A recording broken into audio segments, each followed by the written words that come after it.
Hello and welcome back to the box office, guys. Now, before we get going, I'm going to ask you if you can please subscribe to my channel, and I've attached my username and handles for my other social media platforms on the description of this video. Website is coming soon so that I can mesh everything together and I can get out the information as one whole big unit so that I don't have to be jumping from media platform to media platform. Thank you in advance. This week, we're going to be having a very busy week. A week that's going to involve a lot of boxing. 3 different networks are going to be showcasing their fighters today. So there's going to be a lot of fights. Now, this platform, the Zone, is going to be showing Triple G versus Ryota Murata. This is going to be an interesting fight because Triple G is actually on a collision course chasing down another big money fight against Canelo Alvarez. So Canelo Alvarez also has to take care of business come May, as he has his hands full with Dimitri Bivol.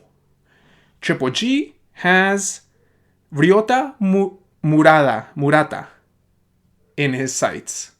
Now, if both come out victorious, an inevitable third matchup between the two fighters will be taking place in September. At least that's the plan. Ryota Murata is actually playing spoiler if he were to win this fight. Not saying that he would win a Canelo fight if he pulls off this upset, but he would put himself as a desirable opponent to a high-level fighter, potentially in the title picture.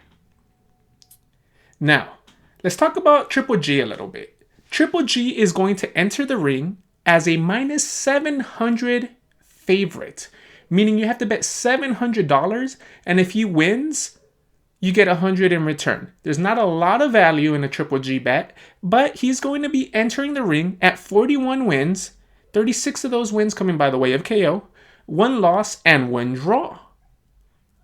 Both of those, the draw and the loss, coming to none other than Saul Canelo Alvarez. He is 5'10 and a half. He has a 70-inch reach, and his last 3 opponents have been pretty interesting. Camille Seremata, who was undefeated at the time of that bout, but has suffered 2 losses, and he's been stopped in both of those losses. Sergey Derevchenko, unanimous decision victory, but it was a very close decision victory, more than what the scorecards say, and I will add, a lot of ringside spectators thought that Derevchenko could have won that fight, potentially a draw, or even have pulled off the upset.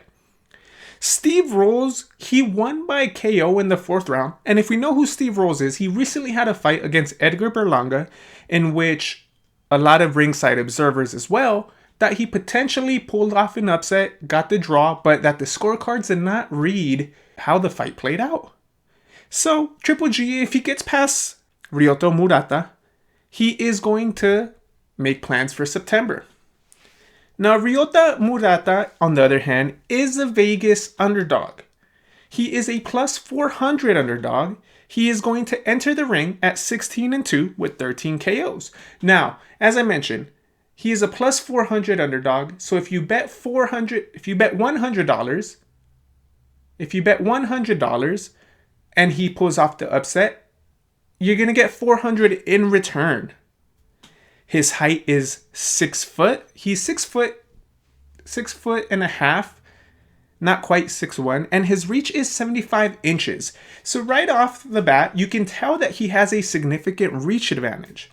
His last 3 fights include a TKO victory over Steven Butler, a TKO rematch victory against Rob Brandt, and a unanimous decision loss against Rob Brandt as well.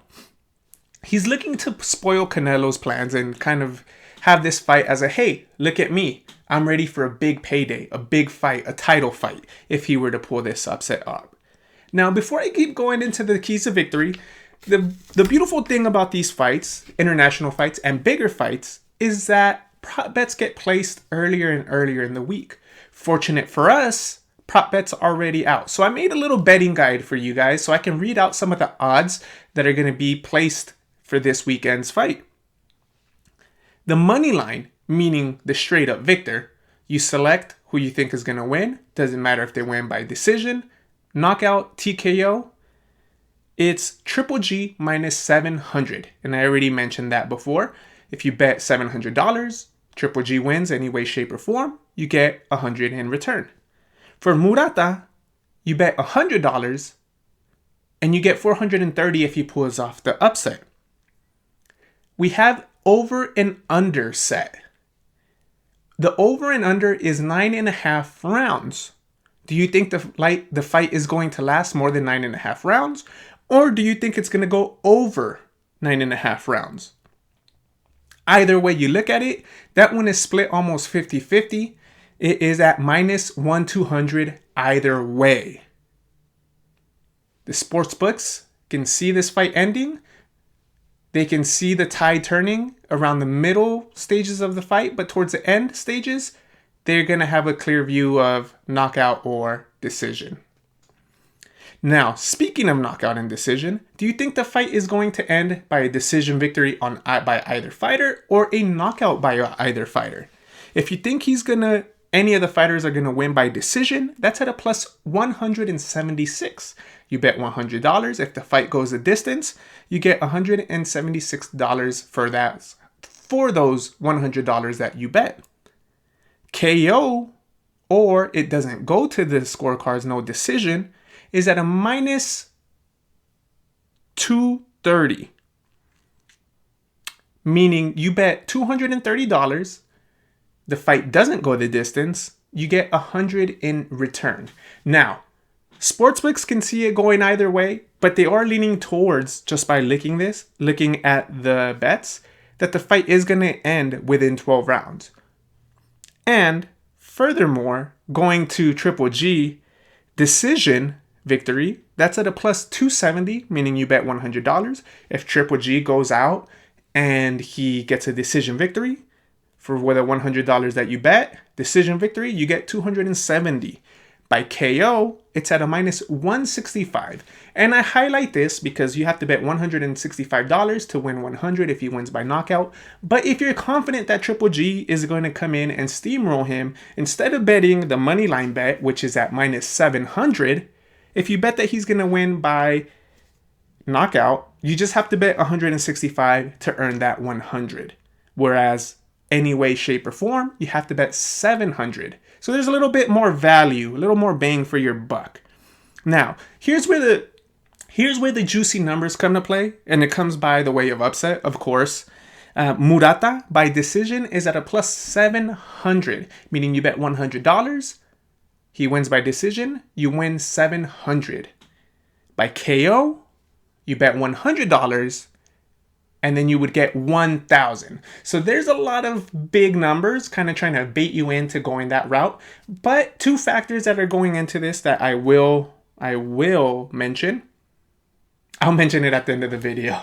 But let's look at the keys of victory for both fighters. So first and foremost, let's do the Vegas favorite. Let's do Triple G. These are Triple G's keys of victory.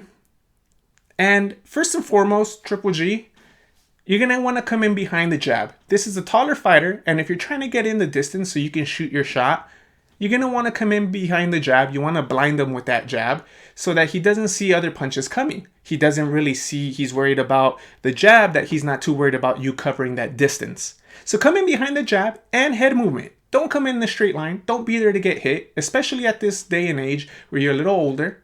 You want to preserve your lifespan in the boxing ring. So come in behind the jab and come in with some head movement so that when you do get inside your distance, you're not taking punishment. And two, when you finally make it within that distance so you can start unloading your shots, you want to be very efficient in there. And we call this effective aggressiveness in boxing.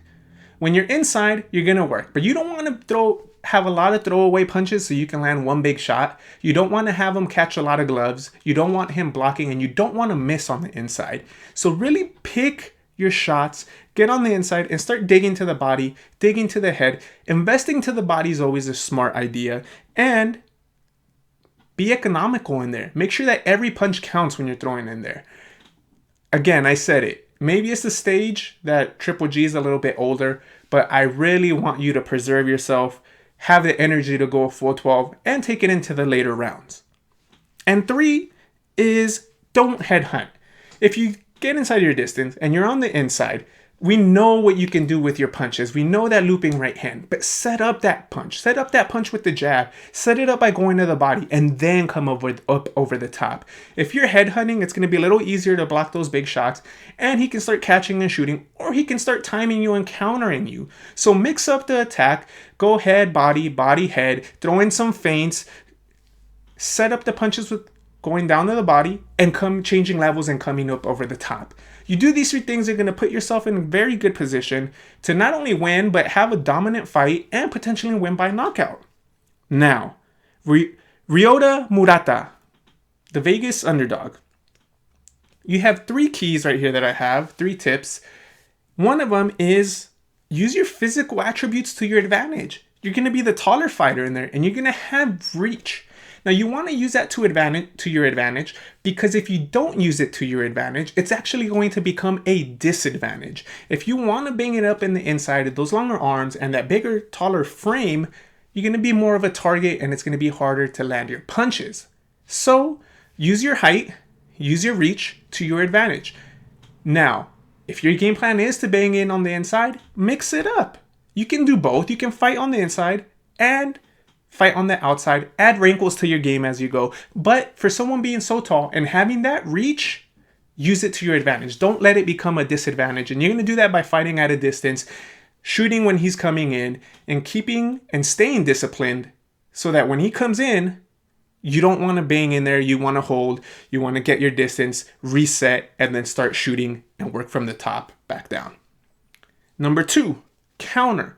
We know Triple G is an aggressive fighter. Very aggressive. He likes to come forward. He likes to push you back. So you're going to want to start countering. Start using that aggressiveness against him. Make him think twice before he throws that overhand right hand. Make him think twice before he throws that jab. Maybe you're coming up with something over the top.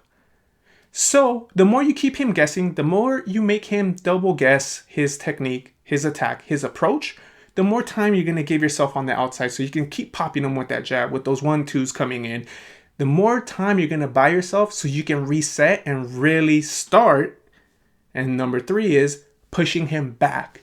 You push him back, you're not going to let him get, as I like to call, going downhill. Pushing you back, getting all the leverage, turning into every punch, and having you off balance, punching from your back foot, and you're shooting with your arms. So if you do these 3 things, use your physical advantages, counter, and attempt to push him back. Now, don't do it the whole fight if you can't, but do it in spurts, enough to make him uncomfortable, enough to make you last throughout the fight. Because, let's go to my final decision, I do believe Triple G is going to win. I do think that Triple G can not only get the decision, but he can knock him out if he lands his punches. Now, Ryota Murata is a durable opponent, as his 2 losses have not been knockouts. He's actually just decision losses. But interestingly enough, it is in his hometown. Triple G is going into foreign and enemy territory. So if Murata can last Triple G's barrage, he might have a chance of winning the fight via points or decision. So that's the one factor that I like to look at. Jet lag, all that preparation before is important. But the fact that the judges are going to be in Murata's hometown, we've seen this story before. Sprinkle a little bit of something on Murata if you'd like. But I do think Triple G should be able to get him out. And with that being said, that's going to be my play. Triple G should win and should earn that 3rd fight with Canelo, as it's something that he really wants and he desires. But you have that little bit of uncertainty with the judges. So with that being said, what do you guys think is going to happen? Do you guys see some hometown cooking? Do you guys see an upset? Or do you think Triple G is just so focused on this Canelo fight that he comes in here and washes Ryota and he walks into the September ready to face him? Whether or not Canelo handles his business, that's another story. But what do you guys think is going to happen? All right, guys, thanks for tuning in. Remember, my handles for my other social media outlets are on the description box for this video. I will be getting a website going soon, so go ahead and please subscribe to this channel, and let's keep the momentum going, guys. Take care.